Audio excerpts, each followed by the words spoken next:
Pénible, un récit troublant. La femme de 28 ans qui a été aspergée d'essence par son ex-mari a tenu à raconter au journal les étapes de la guérison, le dur chemin qu'elle a parcouru depuis ce triste événement qui s'est produit, rappelons-le, le 9 août 2019 sur la rue Arago. C'était dans le quartier Saint-Sauveur. Le drame qui s'est déroulé sous les yeux de leurs deux enfants âgés de 4 et de 6 ans.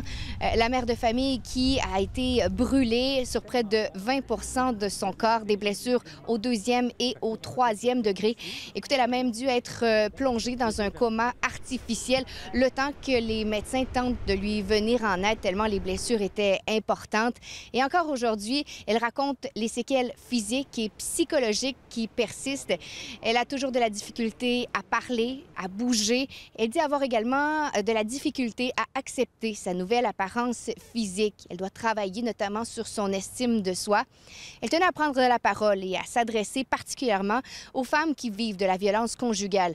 Elle leur a demandé de dénoncer la situation et de ne pas accepter même le moindre petit geste parce que souvent il est question ici d'escalade de violence.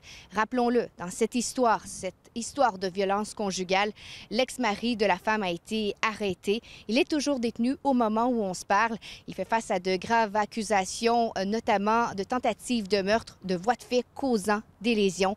Il fait face à la prison à vie. Kariane Bourassa, TVA Nouvelles, à Québec.